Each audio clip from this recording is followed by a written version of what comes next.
हर हर महादेव। मित्रों, सावन के महीने में शिवलिंग से यह गुप्त वस्तु अपने घर ले आइए।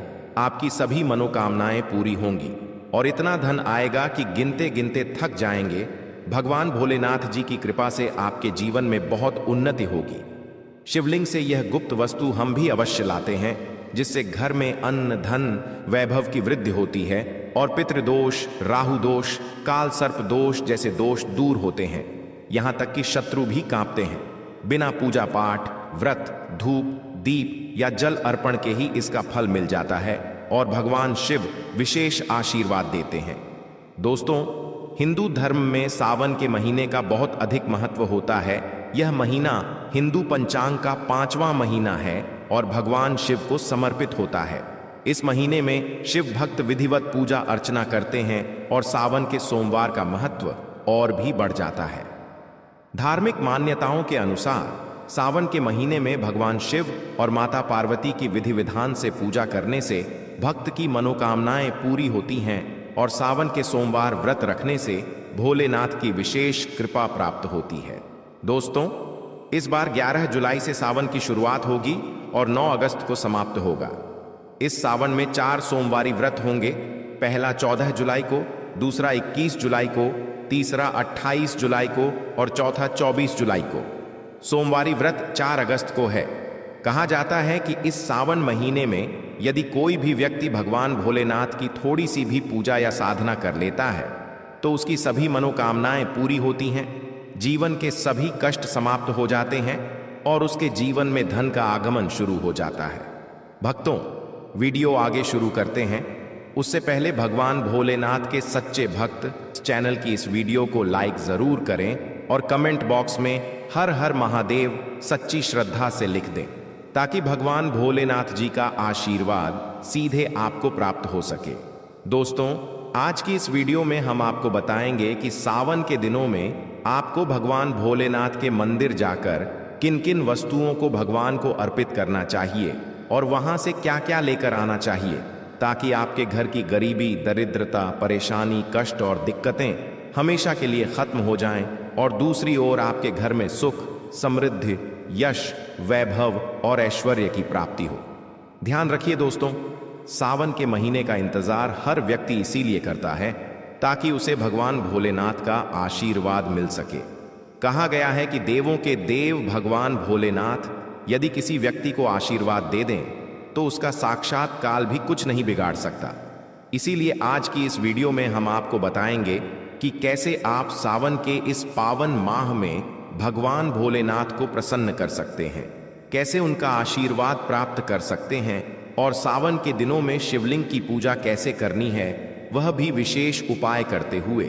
साथ ही आपको बताएंगे कि शिवलिंग पर क्या क्या चढ़ाना है और वहां से अपने घर क्या क्या लेकर आना है, ताकि आपके घर में अन्न और धन का भंडार कभी कम ना हो। देखिए दोस्तों, आपके जीवन में चाहे कितनी ही बड़ी परेशानी हो, कितनी ही बड़ी दिक्कत क्यों ना हो, मान लीजिए आपके जीवन में धन की समस्या है या आप नौकरी पाने के लिए बहुत ज्यादा परेशान हो चुके हैं, आपके शत्रुओं ने आपको घेर लिया है या संतान की प्राप्ति नहीं हो पा रही है, तो एक बात का ध्यान रखिएगा कि सावन के पावन दिन ऐसे होते हैं जिन दिनों कोई भी व्यक्ति अगर थोड़े से उपाय कर लेता है और भगवान भोलेनाथ की सच्ची श्रद्धा से पूजा करता है तो उसकी कितनी भी बड़ी मनोकामना या कितना भी बड़ा कष्ट हो, वह दूर हो जाता है और उसकी मनोकामना पूरी होती है। दोस्तों, मान लीजिए आपके ऊपर कोई दोष लगा हुआ है, जैसे वास्तु दोष, शनि दोष, प्रकृति दोष या कोई अन्य दोष, तो आपको सावन सोमवार के दिन थोड़ी सी पूजा करनी है और आपका दोष समाप्त हो जाएगा। आपके जीवन से सारी परेशानियां चली जाएंगी और आपके जीवन में जो धन आना रुक गया था उसका आगमन फिर से शुरू हो जाएगा। मानकर चलिए कि इसके बाद आपके जीवन में कभी कोई परेशानी नहीं रहेगी। बस दोस्तों, आज की इस वीडियो को अंत तक देख लीजिए और मानकर चलिए कि भगवान भोलेनाथ के आशीर्वाद से आपकी सभी मनोकामनाएं भी पूरी होंगी और आपके जीवन की सभी परेशानियां भी समाप्त हो जाएंगी। देखिए, एक बात कही गई है कि जब भी हम भगवान भोलेनाथ की पूजा करें तो हमें धैर्य और विश्वास रखना चाहिए और पूरी श्रद्धा के साथ उनकी पूजा करनी चाहिए, क्योंकि भगवान भोलेनाथ अत्यंत भोले हैं और किसी भी व्यक्ति की थोड़ी सी पूजा या साधना से ही तुरंत प्रसन्न हो जाते हैं। इसीलिए दोस्तों, सावन सोमवार के दिन कुछ बातें हैं जो आपको अवश्य जाननी चाहिए, क्योंकि यदि आप सावन सोमवार के दिन भगवान भोलेनाथ के सामने पूजा करने जा रहे हैं तो याद रखिए, अगर आपसे कोई गलती हो गई तो भगवान भोलेनाथ आपसे क्रोधित हो सकते हैं, और यदि आपने सही तरीके से पूजा की तो उसी दिन आपको भगवान भोलेनाथ का आशीर्वाद प्राप्त होगा और उसके बाद आपके जीवन में कभी कोई परेशानी नहीं आएगी। हम आपको एक एक बात विस्तार से बताने जा रहे हैं, इसलिए इस वीडियो को अंत तक जरूर देखिए। सबसे पहले आपको भगवान भोलेनाथ के मंदिर जाना होगा, क्योंकि जितने भी उपाय बताए जा रहे हैं ये मंदिर में किए जाने वाले उपाय हैं। देखिए, अक्सर कई लोग हमसे पूछते हैं कि गुरुजी, हमारे घर पर शिवलिंग है, क्या हम घर पर ही पूजा नहीं कर सकते? तो इसका उत्तर है नहीं दोस्तों, आपको मंदिर जाना ही पड़ेगा, क्योंकि मंदिर का शिवलिंग और घर के शिवलिंग में बहुत बड़ा अंतर होता है। मंदिर के शिवलिंग की ऊर्जा आपके घर के शिवलिंग की तुलना में करोड़ों गुना अधिक होती है। उसमें ऐसी सकारात्मक ऊर्जा होती है कि अगर आप वहां थोड़ी सी भी पूजा कर लेते हैं तो उसका फल तुरंत मिलता है और आपके जीवन की हर परेशानी समाप्त हो जाती है। तो आपको जितने भी उपाय आज बताए जा रहे हैं वे सब मंदिर में ही करने हैं। आपके जीवन की परेशानियों को दूर करने और मनोकामनाओं की पूर्ति के लिए जो उपाय बताए जा रहे हैं उनके लिए आपको मंदिर जाना होगा। और सावन सोमवार का पर्व जो इस बार सोमवार को ही पड़ रहा है वह बहुत ही विशेष दिन होता है। इस दिन यदि आप मंदिर जाकर भगवान भोलेनाथ की सच्ची श्रद्धा से पूजा अर्चना करते हैं तो मानकर चलिए दोस्तों, आपके जीवन में कभी भी कोई कष्ट नहीं आएगा और पूरे वर्ष आपके घर में अन्न और धन का भंडार बना रहेगा। अब आपको क्या क्या चीजें ले जानी हैं यह ध्यान से सुनिए और कहीं लिख लीजिए, क्योंकि यदि आपने इनमें से कोई एक भी गलती कर दी तो आपकी पूजा पूर्ण नहीं मानी जाएगी। सबसे पहली चीज है जल, जिसे आपको घर से ले जाना चाहिए।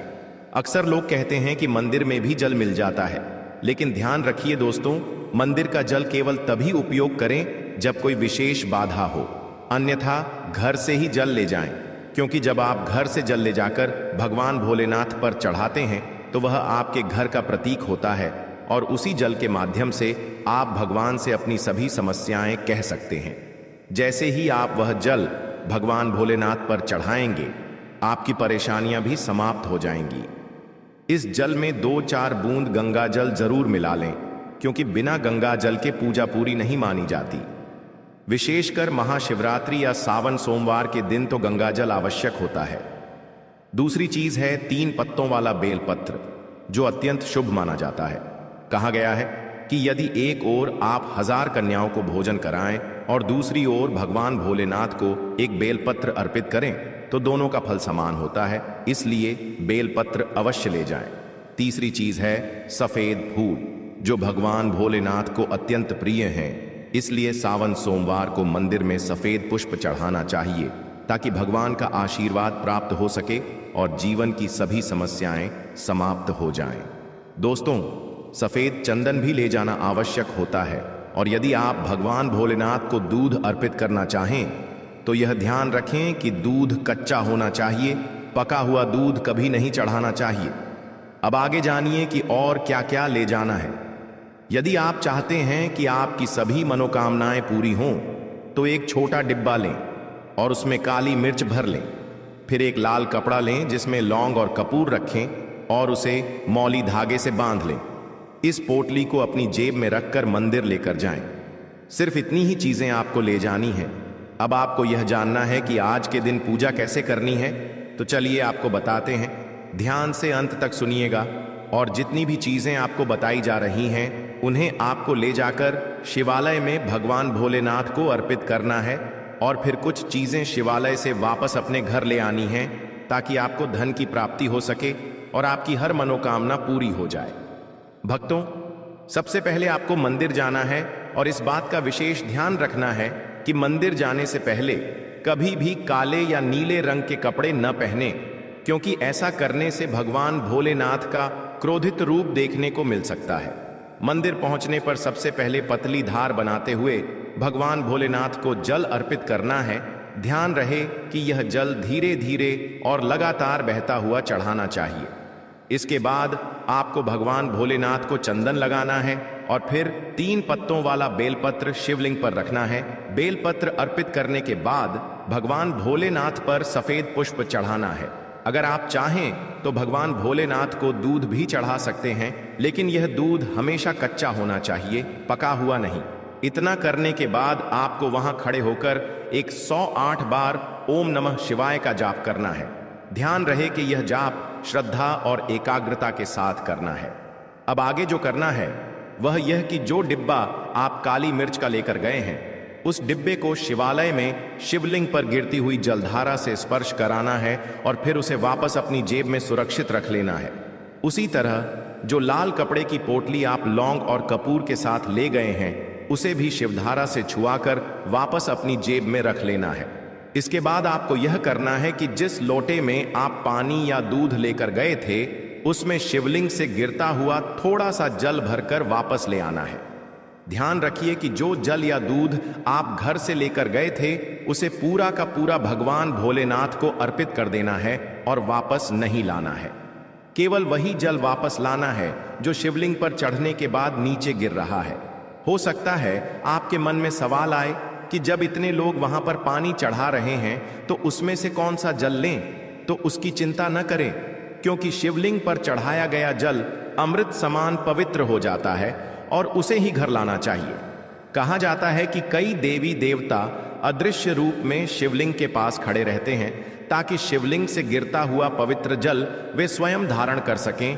इतना पवित्र होता है शिवलिंग से गिरता हुआ जल, इसीलिए आपको शिवलिंग से गिरता हुआ थोड़ा सा जल अपने लौटे में ले लेना चाहिए।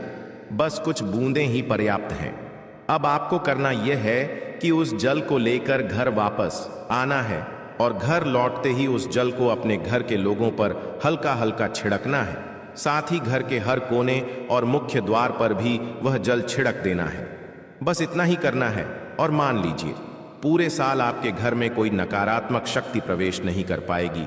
और अगर कोई व्यक्ति आपके घर पर काला जादू या काली विद्या करने की कोशिश करेगा तो वह भी असफल रहेगा, जिससे आपके घर से नकारात्मक शक्तियां दूर होंगी और सकारात्मक ऊर्जा का वास होगा।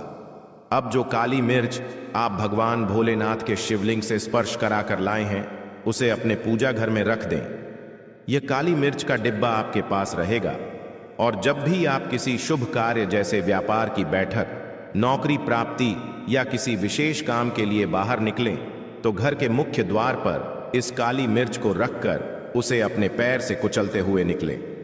ऐसा करने से आपके काम में आने वाली सभी बाधाएं भगवान भोलेनाथ के आशीर्वाद से अपने आप दूर हो जाएंगी और जिस भी काम के लिए आप जाएंगे उसमें निश्चित ही सफलता प्राप्त होगी। दोस्तों, सावन सोमवार के दिन भगवान भोलेनाथ का साक्षात आशीर्वाद मिलता है और आपके जीवन की हर परेशानी समाप्त हो जाती है। सावन सोमवार की रात को आप सभी प्रकार की बुरी और अनिष्ट शक्तियों से छुटकारा पा सकते हैं। जो लोग भगवान भोलेनाथ और माता पार्वती की पूजा करना चाहते हैं, वे इस दिन अपने घर में शिवलिंग स्थापित कर सकते हैं, पर ध्यान रखें कि जो भी शिवलिंग रखें वह अभिमंत्रित होना चाहिए। आप कोई भी शिवलिंग जैसे स्फटिक का या नर्मदेश्वर शिवलिंग रख सकते हैं, लेकिन उसे मंत्रों द्वारा विधिपूर्वक अभिमंत्रित कर लें और फिर अपने घर पर भगवान भोलेनाथ का पूजन। सावन सोमवार को मंदिरों में बहुत अधिक भीड़ होती है और यह भीड़ ही सावन के इस पावन माह में चारों ओर एक अद्भुत और सुंदर वातावरण बना देती है, जहां कोने कोने में शिव भक्त दिखाई देते हैं।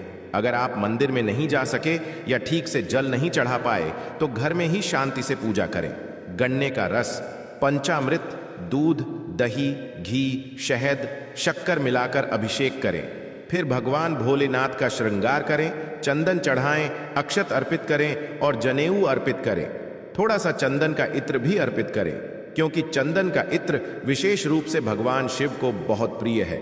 भगवान के पसंदीदा पुष्प चढ़ाएं, जैसे कनेर के सफेद पुष्प, कमल, गुलाब और बेलपत्र। यह सभी फूल भगवान भोलेनाथ को प्रिय हैं। साथ ही 5 बेलपत्र अवश्य चढ़ाएं। आप चाहें तो